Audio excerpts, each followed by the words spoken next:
Vous savez ce qu'on dit? Le marketing moderne, c'est l'automatisation intelligente. Découvrez comment make.com peut propulser vos newsletters et votre business au niveau supérieur. Dans cette deuxième partie un peu plus avancée, on va voir ensemble deux nouveaux scénarios Make. Le premier, vous le voyez à l'écran, il va nous permettre de gérer l'inscription des différents inscrits à la newsletter. Et le deuxième va nous permettre de concaténer un certain nombre d'informations et de les envoyer directement à travers notre newsletter. Si vous êtes un professionnel et que vous avez besoin de solutions en IA et en automatisation pour votre business, prenez rendez-vous directement sur notre site web noflow.fr.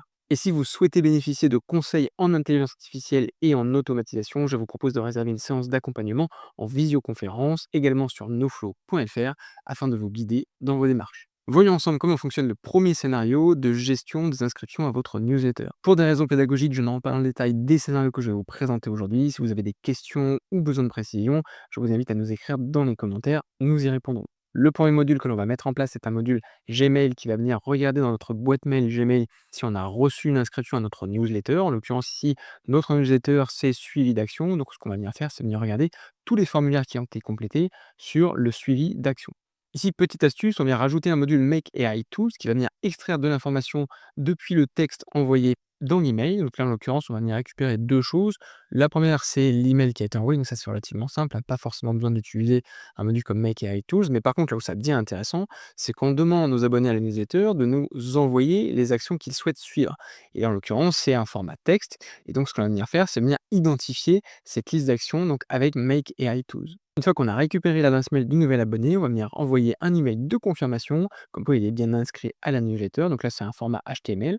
Et vous le voyez en bas, on vient lui dire votre inscription au suivi hebdo des actions a bien été pris en compte. Dernier module optionnel de votre branche du haut, mais qui est tout de même intéressant, c'est important d'avoir une boîte mail bien rangée. Donc là, ce qu'on va faire, c'est venir ranger le mail dans le dossier suivi action pour. Premier module de la branche du bas, c'est un module ChatGPT, dont l'objectif va être de venir chercher une information précise à partir d'une information envoyée par l'abonné à la newsletter. Là, en l'occurrence, c'est une newsletter de suivi boursier. Donc là, l'objectif de ChatGPT, c'est de venir, à partir de l'information du nom de l'entreprise, de venir récupérer son identifiant international, son ISIN. Ensuite, on va mettre un module parse JSON. Donc là, l'objectif, ça va être de transformer l'information renvoyée par ChatGPT en objet manipulable par Make. En l'occurrence, Make sait très bien manipuler des données au format JSON. Donc là, c'est ce qu'on fait, vous le voyez.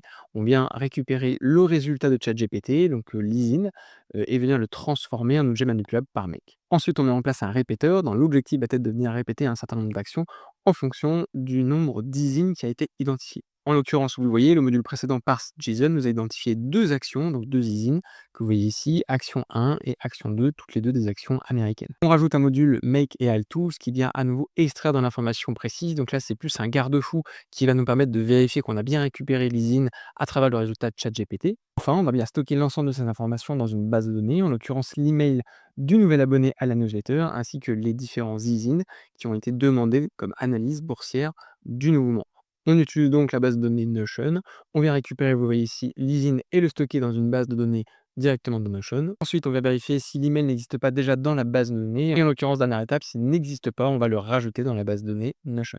Voici un aperçu de ce à quoi ressemble la confirmation de l'inscription à la newsletter suivi boursier. Donc, comme vous pouvez le voir, un format HTML relativement simple, mais qui fait très bien le travail pour ce type d'information. Deuxième scénario, on va voir maintenant comment est-ce qu'on envoie la newsletter de façon récurrente. Ici, je ne rentre pas dans le détail de l'ensemble des informations que je viens agréger dans ma newsletter. En l'occurrence, les 6 premiers modules que vous voyez ici à l'écran vont me permettre de venir récupérer un ensemble de données depuis ma base de connaissances Notion à travers un outil qui s'appelle Text Aggregator, dont l'objectif est d'agréger les données. Ensuite, je viens rajouter un module qui s'appelle Compose String et qui va me permettre d'homogénéiser le style de ma newsletter à travers un HTML uniforme. Donc là, c'est très important puisque vous voyez à l'écran, ça va venir définir la police ainsi que les couleurs utilisées.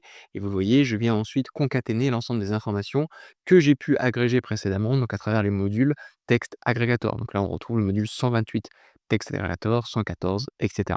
Ensuite, astuce importante dans la dernière vidéo sur comment créer une newsletter pour les débutants, souvenez-vous, on a vu une problématique de balise HTML qui avait été intégrée dans la newsletter qui avait été envoyée. Donc là, vous voyez à l'écran, surligné en bleu, on a la balise HTML qui arrive en tout début de newsletter et n'a aucun sens ici.